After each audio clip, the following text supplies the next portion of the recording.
ये जो अहंकार का चाल है, हर चीज़ को पर्सनल बना देना, अपना और पराया का भेद कर देना, उस वक़्त तो अहंकार को अच्छा लगता है कि हाँ, चलो मतलब कोई अपना है, कोई पराया है, पर वही उसको घातक बना देता है। हालाँकि अहंकार अपने आप में घातक है। अहंकार अपने आप में हिंसक है, हिंसा है।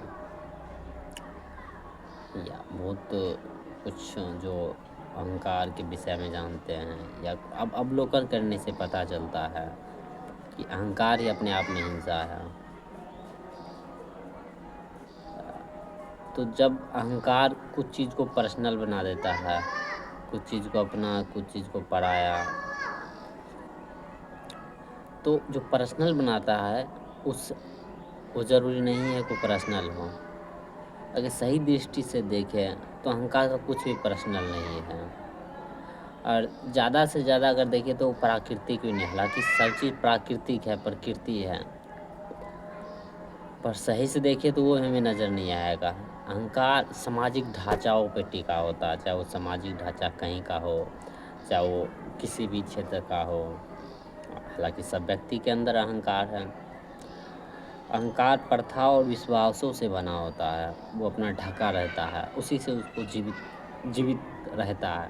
हालाँकि अहंकार जीवित होता भी नहीं है, पर वो जो अपना जीवेशना है, उसको बचाए रखता है। तो पर्सनल अपने आप में कोई चीज़ होता नहीं है। लेकिन ये पूरा तथ्य नहीं है। पर अगर अहंकार की दृष्टि से देखें, आम व्यक्ति को देखें अधिकांश व्यक्ति का देखें तो उसका कुछ पर्सनल नहीं होता है। पर मज़े की बात है सबसे ज़्यादा वही खुद को समझता है कि मेरा कुछ पर्सनल है।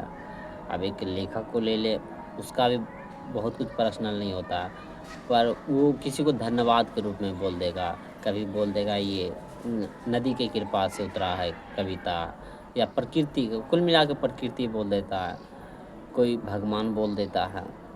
लेकिन अहंकार जो आम आदमी जो होता है या जो आम मन होता है, वो हमेशा बोलेगा ये मेरा पर्सनल है, मेरा पर्सनल बेटा है, मेरा पर्सनल घर में मेरा पर्सनल समस्या है। ये जो जुआ खेलता है, नशा करता है, ये मेरे घर में पर्सनल है। ये जो फ़ोन का एडिक्ट है वो मेरा पर्सनल समस्या है। या काला-गोरा का भेदभाव है, जातिवाद है, वो सब मेरा पर्सनल है समस्या।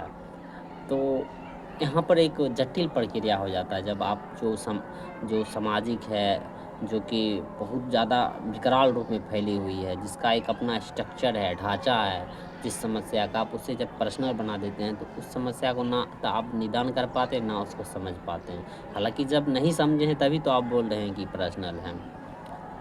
अब काला-गोरा का भेद है, सब लड़का-लड़की को लगता है ये मेरा पर्सनल समस्या है, गोरा होना अगर हम गोरा नहीं है तो ये पर्सनल समस्या नहीं, वो एक सामाजिक ढाँचा के रूप में बनाया गया है। कोई पतला है, गोरा है, कोई पतला है, मोटा है, उसको लगता है मोटा होना पर्सनल समस्या है, हालाँकि है, लेकिन जिस स्तर पे वो सोचता है, जिस दृष्टिकोण से वो मोटापन को देखता है, पतलापन को देखता है, वो उसका पर्सनल नहीं है। लेकिन जो दृष्टिकोण है हमारा वो पर्सनल नहीं है। हो सकता है मोटापन अपने आप में एक बीमारी है, हो सकता है, ज़रूरी नहीं है।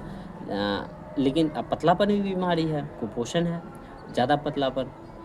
तो वो अलग बात है, वो साइंटिफिक दृष्टि हो गया। लेकिन जो हम जिस दृष्टि से देखते हैं, चाहे वो कालापन हो, गोरापन हो या जातिवाद देखते हैं या नामवाद देखते हैं, शरीर का आकारवाद देखते हैं, सुंदर का जो परिभाषा, सुंदर का परिभाषा है, जो कुरूप का परिभाषा है, ये सब जो है, ये सब सामाजिक चीज़ है और ये पर्सनल बीमारी नहीं है।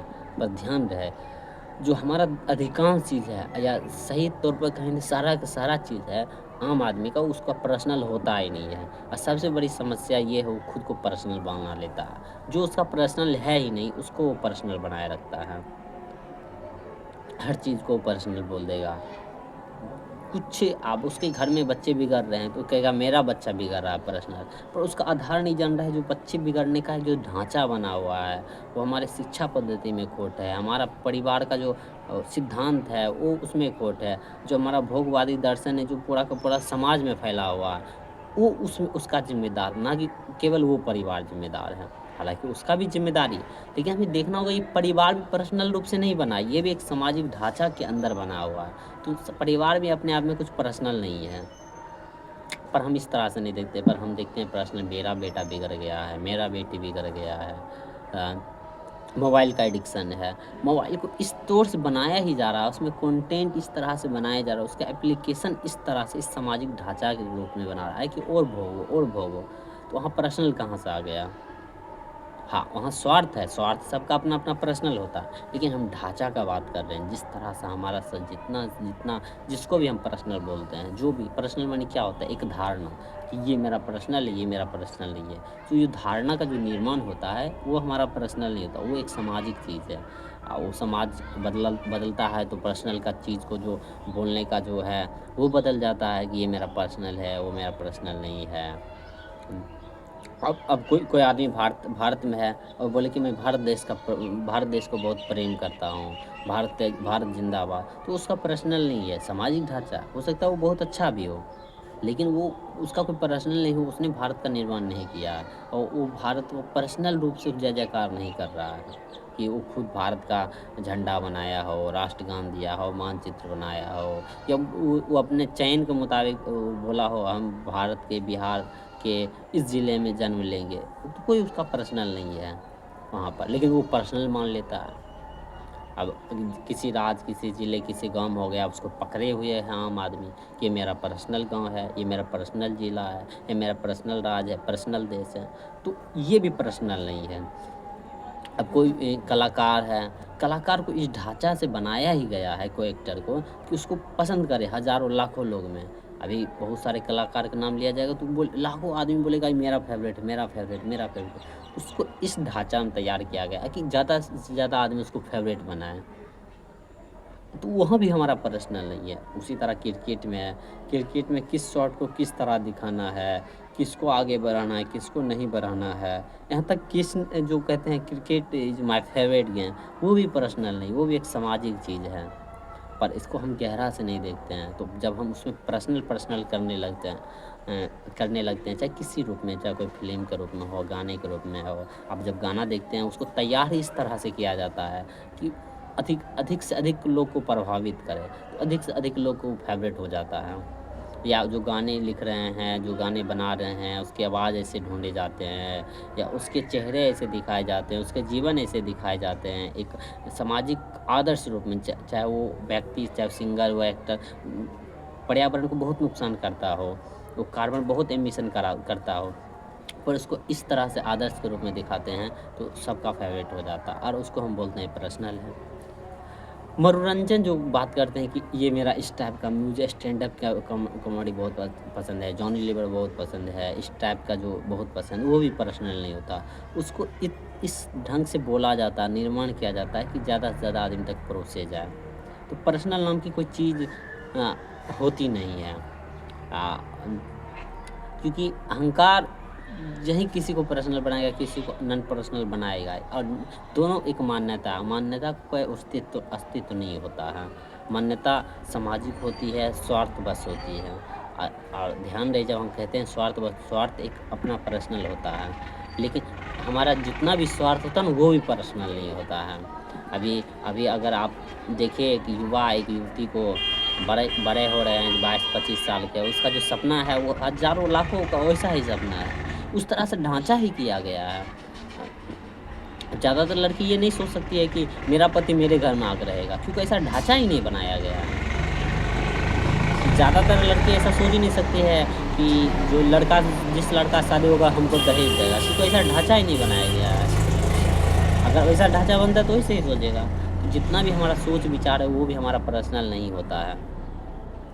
पर अहंकार बोले नहीं, किसी न किसी को पर्सनल बनाएगा तभी तो वो ज़िंदा रहेगा। लेकिन यही पर्सनल बनाने की जो भूल है, जो अज्ञान है, वही हमें बहुत-बहुत बड़ा दर्द और दुःख के दलदल में फँसाए रखता है, बेचैनी के दलदल में फँसाए रखता है। ना तो हम समस्या का निदान कर पाते हैं, ना समस्या को सही से देख पाते हैं या समझ भी नहीं पाते हैं। तो जो आदमी पर्सनल का फंडा से थोड़ा-सा बच गया या उसको थोड़ा-सा अलग हो गया, तो उस समस्या को अच्छा से देखता है और देखना ही इसका अर्थ हो जाता है कि हम उसका समाधान की ओर जा रहे हैं। तो अगर कोई आदमी किसी चीज़ को भी अगर पर्सनल बना रहा है, मेरा ये घर पर्सनल है और इसमें बहुत सारा समस्या है, क्या मैं इसको मिटा सकता हूँ? बड़ा ढकोसला है। अगर उसका घर पर्सनल है तो वो घर को नहीं मिटा सकता है। क्योंकि वो जो पर्सनल का धारणा वो पहले ही है। अब धारणा जब पर्सनल का हो जाता है तो ये भी कहा जाता है जो पर्सनल है उसको थोड़ा चोट नहीं पहुँचाना, उसको थोड़ा-सा दर्द नहीं देना। दर्द का भी अपना-अपना धारणा है। सच तो हमेशा दर्द देगा, पीड़ा देगा। झूठ तो हमेशा सुख देता है। ज़रूरी नहीं है सब झूठ सुख ही दो। लेकिन हम झूठ बनाते हैं इसलिए ताकि दुःख को दबाए रखें। ख़ैर हम ये सब उतना नहीं जानते हैं, इसलिए हर चीज़ को हम पर्सनल बनाए रखते हैं। ओह! मेरा पर्सनल स्ट्रेस होता है, तुमको कैसे पता उसके बाद तुमको स्ट्रेस होना है? कोई के हो सकता है एक हार्मोन हो सकता है वो केमिकल का रिएक्शन हो। हालाँकि स्ट्रेस एक स्वार्थ उसमें रहता है, उसमें आपका चुनाव होता है। पर फिर भी जितनी भी हमारे शरीर के साथ भी प्रक्रिया होता है, ज़रूरी थोड़ी ना वो पर्सनल हो। अब एक लड़की एक लड़का को पसंद कर रही है, उसमें पर्सनल क्या है? वो तो प्रकृति का गुण है। एक लड़की एक लड़का लड़की को पसंद करे, इसमें भी क्या पर्सनल है? वो भी प्रकृति का गुण है। इसका पूरा ब्यौरा है, इसका पूरा रिसर्च है। इसमें ऐसा नहीं कह सकते हैं कि लड़की है तो लड़का को ना पसंद करेगी, ऐसा नहीं है। लड़की लड़की को भी पसंद करेगी करेगी क्योंकि ये गुण है, इसमें उसका पर्सनल क्या है? तो बहुत ऐसा चीज़ है कि उसमें या तो अच्छा से कहें तो सारा का सारा चीज़ है वो पर्सनल है ही नहीं, पर हम उसको पर्सनल बनाए रखे हैं और यही बहुत कष्ट देता है, दर्द देता है, पर हम उसको देखना भी नहीं चाहते हैं और पर्सनल के चक्कर में और बहुत ज़्यादा पर्सनल बनाते हैं और ये बहुत बड़ा गहरी और विकराल ट्रैप हो जाता है, जाल हो जाता है जिसको हम कहते हैं देखना भी नहीं चाहते हैं उसको। आखिर समाज का जो ज़्यादा से ज़्यादा जो घटना हो रहा है पर्सनल के कारण तो हो रहा है कि मेरा पर्सनल घर है इसलिए सब जगह से बेईमानी करके हम अपना ही घर में डालेंगे। मेरा पर्सनल बेटा-बेटी है उसको अच्छा स्कूल में डालेंगे लेकिन दूसरा को अ, अगर वो दूसरा का सही शिक्षा भी नहीं मिल रहा है तो उसको तरफ देखना भी नहीं है। ये पर्सनल का ही तो खेल है। हम किसी को पर्सनल बनाकर क्या करते हैं? अपना ही अहंकार, स्वार्थ की पूर्ति करते हैं। मेरा पर्सनल घर है, मेरा पर्सनल में कितना बड़ा से बड़ा हिंसा हो जाए, लेकिन किसी को बताएँगे नहीं। आखिर जो बुराड़ी कांड हुआ था उसमें क्या था? पर्सनल का ही तो था। कहाँ किसी को उसके आस-पास वाले को भी पता नहीं चला कि उसके घर के अंदर क्या चल रहा है, कौन-सा ट्रैप चल रहा है। तो जो ये जो चाल होता है ना पर्सनल आम आदमी का पर्सनल पर वो घातक है हिंसक है, पर हम इस हिंसा को देखते कहाँ हैं? हम तो बोलते हैं अपना भाई-बहन को नहीं देखना है, अपना माता-पिता को नहीं देखना है। इसका अर्थ ये नहीं होता माता-पिता को भगा दो, लेकिन थोड़ा-सा खुल के देखिए, क्या माता-पिता ही आपका अपना है और कोई अपना नहीं है क्या? आपका जीवन कितना ही छोटा है, बस छोटा-सा 10-15 का परिवार। अब पूरा पृथ्वी आपका नालायक हो गया आपके लिए, पराया हो गया। तो देखना होगा इसको भी।